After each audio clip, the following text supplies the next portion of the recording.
सभी का अंकित एकेडमी में बहुत बहुत स्वागत है। बच्चों, आप लोगों को मैं आज यहाँ पे कथन दिया है उसको समीकरण बनाऊंगा, ठीक है। और उस समीकरण जो आपका बनने वाला है वो द्विघात समीकरण के टाइप का है, ठीक है। उस द्विघात समीकरण की सहायता से हम लोग क्या करेंगे, दिए हुए प्रॉब्लम का वैल्यू फाइंड करेंगे, ठीक है। तो आइए शुरू करते हैं। आपका जो क्वेश्चन है वो दिया हुआ है कि एक समकोण त्रिभुज की ऊंचाई इसके आधार से 7 कम है, यदि कर्ण 13 सेंटीमीटर हो तो अन्य दो भुजाएं ज्ञात कीजिए, ठीक है। इस तरीके के क्वेश्चन को लगाने के लिए हम लोग क्या करेंगे, फिर से क्या करेंगे, हम लोग मानेंगे। तो हम लोग मान लेते हैं कि माना हमारे समकोण त्रिभुज का क्या है, समकोण त्रिभुज का आधार क्या है, यक्स है, ठीक है। आधार यक्स है तो उसने क्या बोला है, त्रिभुज की ऊंचाई आधार से 7 कम है। तो ऊंचाई क्या हो जाएगी, ऊंचाई हमारी हो जाएगी यक्स माइनस 7 cm सेंटीमीटर, यहाँ भी लिख दीजिएगा सेंटीमीटर, ठीक है। ये हमारा यक्स सेंटीमीटर था। हाइट एक देखिए यहाँ पे मैं त्रिभुज बना रहा हूँ समकोण, ठीक है।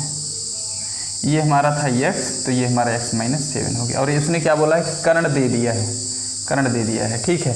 अब आप लोग को यहाँ पे देख करके कुछ समझ में आ रहा होगा कि हम लोग यहाँ पे पाइथागोरस प्रमेय अप्लाई कर देंगे। क्या, पाइथागोरस प्रमेय, ठीक है। वो होता क्या है, जो हमारी शर्त है उसके हिसाब से ये सेटिस्फाइड कर जाएगी। पाइथागोरस प्रमेय के हिसाब से होता है कर्ण का स्क्वायर बराबर लंब का स्क्वायर प्लस आधार का स्क्वायर, ठीक है। तो कर्ण का स्क्वायर मतलब 13 का स्क्वायर, ठीक है, बराबर लंब हमारा कितना है, लंब मीन्स वही ऊंचाई, ठीक है, यक्स माइनस 7 का स्क्वायर प्लस आधार का मतलब यक्स स्क्वायर। इसी समीकरण को हम लोग सॉल्व कर लेंगे, हमारा वैल्यू फाइंड हो जाएगा, ठीक है। 13 में 169 इज इक्वल टू, यहाँ पे a माइनस बी का होल स्क्वायर है तो x square plus 49 minus 14 x plus x square, ठीक है। यहाँ पे यक्स स्क्वायर मिल के इसके आगे का मैं यहाँ पे ऊपर लगाता हूँ, ठीक है।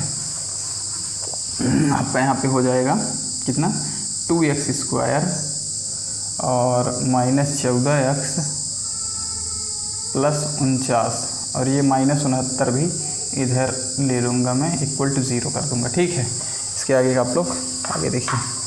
अब ये हमारा बन गया द्विघात समीकरण, ठीक है। ये हो गया 2x स्क्वायर माइनस 14 यक्स, इसको आप लोग घटाएंगे तो कितना बचेगा, 9 में से 9 गए 0, ठीक है, और 6 में से 4 गया 2, 120, यहाँ हो जाएगा माइनस 120 बराबर 0। हमको 2 कॉमन मिल रहा है तो 2 हम कॉमन लेके उधर पर डिवाइड कर देंगे, ठीक है। तो हो जाएगा हमारा यक्स स्क्वायर, यहाँ से निकल गया 2, यहाँ से निकलेगा तो हो जाएगा 7x, और यहाँ हो जाएगा माइनस 60, ठीक है, इक्वल टू 0। अब हम लोग माइनस 60 हम लोग को मल्टीप्लाई करके लाना है और जोड़ घटा के माइनस 7 लाना है, ठीक है। 60 का हम लोग फैक्टर करेंगे तो हमारा हो जाएगा क्या, हो जाएगा हमारा 60 का फैक्टर कर ही लेते हैं तो 2 30, 2 15 में 3 25 5 21, तो हमारा हो जाएगा क्या क्या, 3 दूना 6, दूना 12, 12 7, 12 और 5, ठीक है। 12 और 5 हम लोग ले लेते हैं, एक को पॉजिटिव लेंगे दूसरे को नेगेटिव बड़ी वैल्यू होगी, इसलिए हम लोग माइनस यहाँ पे क्या लेंगे, 12 प्लस का 5, ठीक है। यहाँ पे 12 minus 12x plus 5x minus 60 is equal to 0, हमारा बन गया सिस्टम। अब होगा x कॉमन, बचेगा x माइनस 12, यहाँ पे प्लस 5 कॉमन होगा, बचेगा x माइनस 12। अब हमारा दोनों ब्रैकेट सेम हो गया तो हम उस ब्रैकेट को ही कॉमन कर लेंगे, बच जाएगा x प्लस 5 इक्वल टू 0। एक बार x माइनस 12 बराबर 0 दिखाएंगे तो x इक्वल टू हमारी 12 आ जाएगी, और एक बार x इक्वल टू माइनस 5 हो जाएगा, ठीक है।